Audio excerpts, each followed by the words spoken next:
Code Talker by Joseph Bruchac. Chapter 24. Iwo Jima. Iwo Jima. Well, it looks just like a lamb chop, Georgia Boy said, shaking his head. It was February of 1945, and the Central Pacific Command had just sent down its orders to the troops. The biggest Marine force ever assembled was going to assault the Japanese stronghold of Iwo Jima, only 600 miles south of Tokyo. I'd just shown Georgia Boy the map that pictured the island, and he was right. The southern end of Iwo Jima was pointed like the exposed end of a bone. There was Mount Suribachi, rose 550 feet above the ocean. On top of Mount Suribachi, the Japanese had placed big anti-aircraft guns to shoot at our bombers. Those guns on the mountaintop were accurate and hit many of our planes. The flights our new Boeing B-29 bomber planes were now making from the Marianas Island to Japan and back were very long. It was a 3,000-mile round trip. The anti-aircraft fire was so tough over Japan that many were shot down or so damaged they couldn't make it back to Guam. For the bombing plan to work, we needed an emergency landing field closer to Japan on their way back. Iwo Jima, Admiral Nimitz decided, was the best place for such an emergency landing field. Of course, we Marines were the ones who'd have to take it. North of Mount Suribachi, the rest of the island widened out.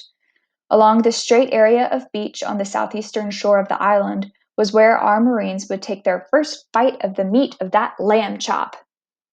But Iwo Jima would bite back.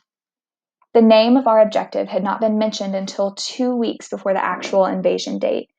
In training, it was just called Island X, or Workman Island, not Iwo Jima. When I first heard that name, for some reason, a cold feeling went down my spine. I wondered if it was because I was going to die there. Iwo Jima is not a big island. It's only 4.5 miles long and 2.5 miles wide. Our commanders no longer thought that any small island held by the Japanese would be easy to conquer, but they did believe that what they'd learned from our other island invasion had prepared them for anything our enemies could dish out. For months, the little volcanic island had been attacked by our planes and bombarded by our ships. But instead of weakening their defenses, it made the Japanese stronger. Tunnels and bunkers, pillboxes, and artillery positions were dug even deeper. Big cannons and machine gun nests were hidden in caves and tunnels that couldn't be seen from the air. There were 16 miles of tunnels on that one small island. Dummy positions, wooden frames covered by sand and rock, were constructed to draw American fire. The new commander of the island, General Kurabayashi, was determined to fight the Americans in a different way this time. No longer would thousands of Japanese men be thrown at the invading Americans in banzai charges.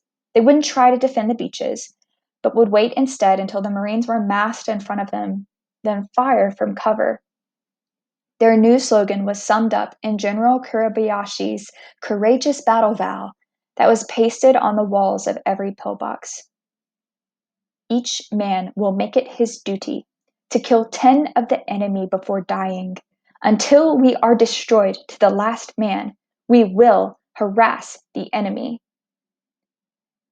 Most of the enemy soldiers now wore white bands around their head, the same kind of headbands worn by Japanese warriors for hundreds of years. They also wore special cotton waistbands under their clothes and made for each soldier by his wife or his mother or his sisters. They had a special name for those cotton waistbands. Sinimbari, cloth of 1,000 stitches. They believed that those sinimbaris had the power to protect their wearers from being hit by enemy bullets. Sam Littlefingernail was on one of the troop ships with us.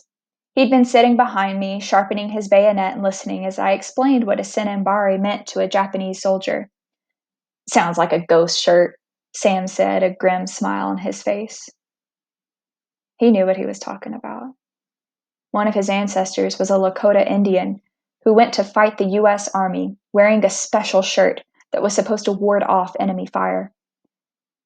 My great-grandpa wore one of those when he went against the army, Sam said, the sound of his whetstone against steel punctuating his words. Go to the Denver Museum. You can see his ghost shirt hanging there. You can even count the holes in it from the bullets that killed him. The Senimbaris didn't work for the Japanese soldiers either. By the end of the battle, more than 20,000 were dead, but so were many of our men.